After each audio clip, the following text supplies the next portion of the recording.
David Attenborough himself was not very happy with that use. I thought that actually, and that's why I got him to say bitch. Does he look like a bitch? What?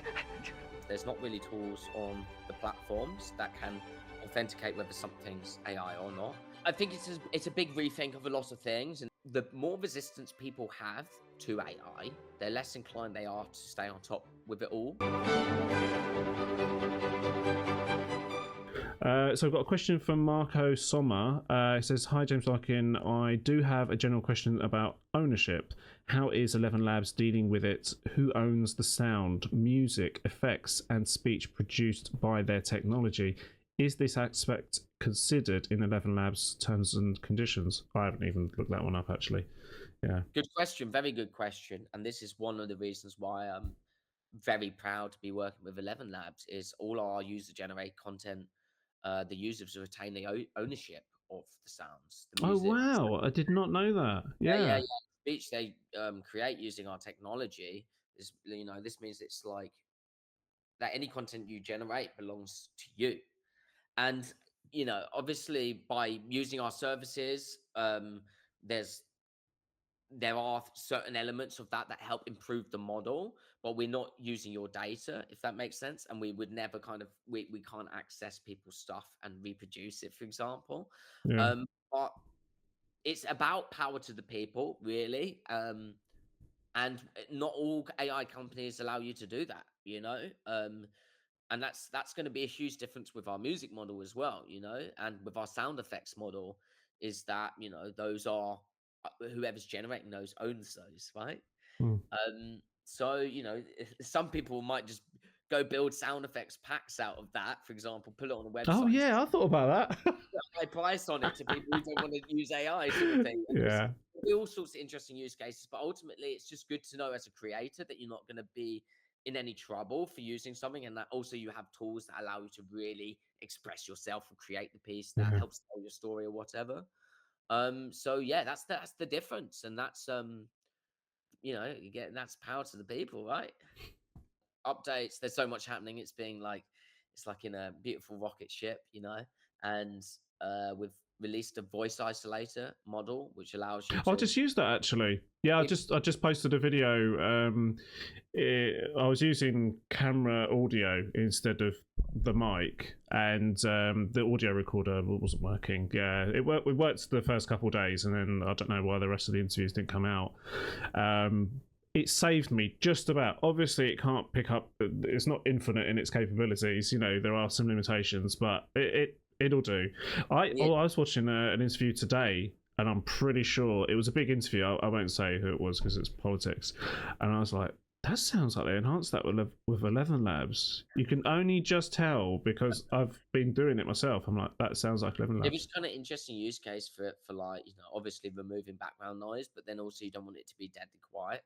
Oh yeah, I brought back some of the ambient. Yeah, so and I was even speaking to Tim about that. It's like, let's give them the layer separately, so Tim, who's that? Sorry, just the CEO. The dev team. Sorry, the dev team. Right. So it's like, let's you could give that layer still back to people, and also if it can isolate, voices, can it isolate different sound effects? Can it isolate multiple speakers? Can it isolate so on and so forth? What else can you do, and what control can you give people for uploading stuff and getting all the outputs they might need for whatever they need to do? Mm-hmm. And that's what's so exciting. We're also releasing like new APIs coming up very soon, which is just kind of, I don't know when this is going to be dropped, this interview. But, I don't know actually. I'll try and get it done before I go. So it might be 9 days away, I think. So look, we've got updates across a lot of our products coming out, which really opens it up to be more accessible, more tools used for people globally, across all different devices and languages. And it's a real huge step for this becoming a much more multilingual thing for people across the globe, and the power of that for communication in general, let alone storytelling and everything, is profound. And then on top of that, there's like, advancements within music, the SFX library, and how we can kind of have communities within that, and some really cool stats that we're going to release on the payouts that we're giving to voice actors and actresses. and like, you know, how much money they're making, and how that's kind of growing over time. And the more people that are coming into the voice library, making it slightly more diverse, which is just beautiful. It's kind of like where things are really starting to go global, Mm-hmm. and the tools are just getting better and faster and cheaper, and it's just you can see the good it's gonna do, and it makes me feel like alive, you know? That's an interesting way to explain this AI industry. It does make you feel alive. Yeah. It's like the first thing I look at in the morning. I go to YouTube. There's almost always an AI video about what's just happened in the last 12 hours I've been asleep, and yeah, it's just really exciting. But you know, the funny thing is that, you know, these advancements, that there's so much noise that if one of these advancements had come out 10 years ago, would have been on every newspaper. But now you'd be lucky if it gets to the front page of Reddit. I know it's insane, and I think that's why almost think we need to kind of collectively think like a year ahead now, 2 years ahead. It's like, okay, at this rate of acceleration, and like how these things can be connected through, and like what that means, and how that information can be understood. Like, we actually need to start thinking like that now, because it's clear it's not going anywhere. It's clear it's accelerating at a very fast rate. To the point where it's like the news kind of people don't really bat an eyelid anymore. They can't keep up. It's more like about the emotions of it, and I feel like Yeah. that needs to be understood, but also like the root of what people's concerns are with like jobs and the economy and purpose need to be explored. And to anyone who's like an AI like, nah, hate, you know, want to destroy it, I completely understand your feelings, completely understand the fear and the anxiety there. And you're kind of right in so many ways, but you're not going to change that unless you embrace it enough to understand it and influence it. Otherwise, you're just going to shout almost, you're going to make a lot more people afraid and not get into the conversation where they could actually influence it. And if it is about changing it so it's good for you, then it's not going to be done by pointing a finger and shouting. You know, Yeah. you know, it's if it causes more pressure for governments to try and regulate, that's good in one side, but also they want it to not be seen as a bad thing, but it needs to be understood that this could be good as well.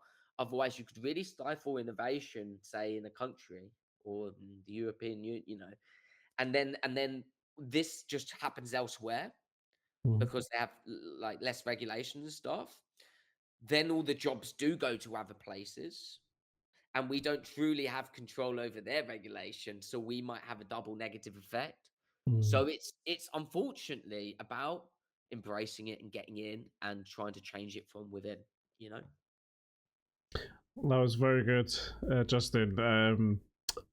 We could probably leave it unless you got anything else you want to say about 11 Labs. Did I give you enough time? Dude, it's all good. Yeah. No, it's really good. No worries. Okay, thank you very much, Justin, for coming on. It's really been enjoyable talking to you. We had a very interesting chat off record. Okay, I'll speak to you another time then.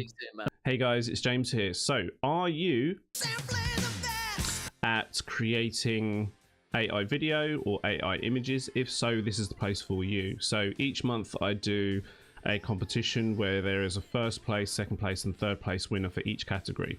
So if you enter your video, you can send me up to 3 videos. Only use the form that's on the screen right now to enter your video for best video, right? Don't send me, I know some of you send me WhatsApp messages and LinkedIn emails, Facebook sometimes. Please don't do that.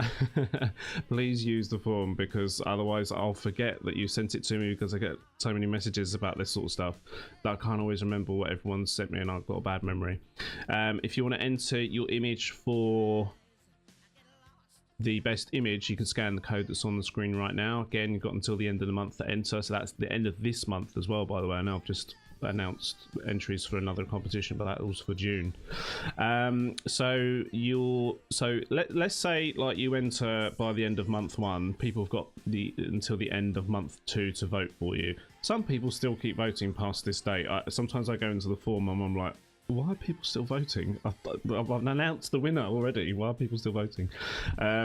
Anyway, so if you ever want to see the entries for any of the previous competitions, you can go to the link that's on the screen right now. Just go and scan that, or type in the little bit.ly link or whatever I'll put there. That's where I put all the entries, is there. So it goes out on my personal YouTube, 2.6k, goes out onto the AI Mode YouTube channel. I've got 20 subscribers, not many at the moment. Goes out on the AI Mode LinkedIn page, got 300 subscribers on there at the moment. Goes out on my own profile, I've got about just under 5,000 followers on there, and then I also post into groups as well, so you're tagged in all of the posts. So don't think of this as a competition, just think of this as a little bit of advertising for you, because your name gets mentioned, your work gets seen, your name is right next to the video as you see it, so it's very easy for people to vote for you. If you want to send the voting link to people, I thought I'd put it in here to make it easier. Just scan the code that's on the screen right now. It'll take the person to the place where they need to vote, and again, same for the best image, they can vote there. Yep, that's it. So if you're interested in taking part or just having your work advertised, then please get in contact with me.